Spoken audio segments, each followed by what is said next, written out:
Hey guys, my name is Rachel and welcome back to Oxheart Gardening. Today I am setting up my raised bed and I'm going to show you guys how I am filling it and what I'm doing to make it not only super good for my plants but also not super expensive to fill. So first of all, this is a VEGO raised bed and I am not affiliated with them, but I learned about them from Roots and Refuge. And I went online and I looked at all of their stuff and I thought that they seemed pretty cool. I got just one raised bed to start with, and if I like it, I will probably get a lot more, but they are kind of on the expensive side, so I figured I better dive in with just one and see how it goes. But basically these are metal raised beds and they are rated to last for at least 20 years, and they are a little on the expensive side, but if you think about how long they're going to last you, it's actually not that much, because a traditional, just like regular pressure treated wood sided bed is not going to last you 20 years. And even if you're going to go buy cedar might last you 10-20 years, but it's going to be just as expensive, or more expensive actually, for how tall this is. This is 17 inches tall, and I actually really like that depth. I was hoping to get something that would be raised up off the ground quite a bit, because this year I realized that I really didn't like bending over for a lot of the shorter stuff that I planted, especially the bush beans. So I'm hoping that having them a little up higher off the ground will be just a little bit nicer. So the way that I'm setting up this raised bed isn't a particular kind of method. It's kind of a mishmash of methods that I've seen, and I'm putting together in a way that I think makes sense for this situation and the materials that I have.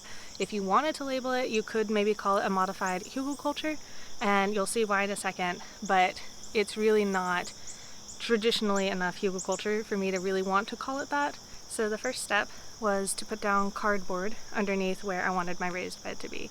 This will be sort of a biodegradable weed barrier. It will be there long enough to not only kill the grass underneath it, but also kill any seeds that might sprout in the meantime.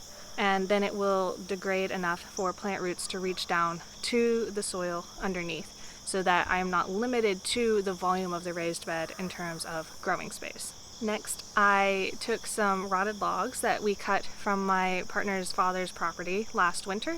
We cut down a tree. I was learning how to use a chainsaw, and I took these logs and laid those down on top of the cardboard for pretty much the whole first layer of the bed. And then there was some extra sticks and grass and stuff that were laying around my yard that I decided to add in on top of that. So the next few steps, I'm going to add in my unfinished bokashi, which is just stuff from the buckets that has fermented but hasn't gone into soil yet. And then on top of that, I'm going to add some half-finished bokashi. This is stuff that was in my compost pile and has been breaking down for a while but isn't exactly soil yet. And then the next layer I'm adding in is used potting soil. Now, a lot of people will throw out their used potting soil, but it is great filler for something like this. It's not completely devoid of nutrients, and it is a good texture as a growing medium. And so now you can see that I have just a few inches left that I have to fill with actual soil. And for this, I'm going to buy some mushroom compost. This is my favorite thing to use as a topper for the garden.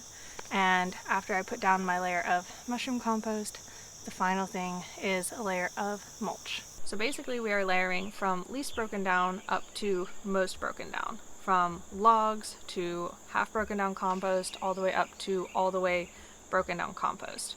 And the reason for this, like I said, is twofold. We are providing long-lasting nutrition for our plants, and we're also saving money on that expensive compost. And so as time goes on, things will break down sort of from the top down. The stuff closer to the top, we've arranged for that to be breaking down first, and the stuff at the bottom, we've arranged for that to be taking longer to break down.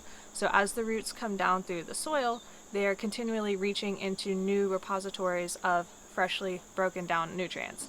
Now, the first season that I plant this, those logs are not going to break down, and that is maybe the exception to this. So the logs will be breaking down on a time scale of a couple of years, whereas the rest of everything in there is breaking down on the timescale of a few weeks. Especially the bokashi compost will be fully broken down very quickly.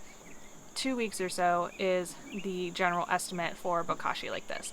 So when I'm planting into this bed, they have the immediate nutrition of that mushroom compost on top, as well as the soon to be coming nutrition of the bokashi compost as they reach their roots down through the soil. Now, when they reach the logs, they are going to be able to weave their roots around the logs and reach through to where the cardboard will have already broken down and into the soil there. So they're not going to be limited by the fact that those logs are taking longer to break down, and putting those logs in there also ensures that super long lasting nutrition, as well as being super easy filler to help save you money in terms of filling up that garden bed.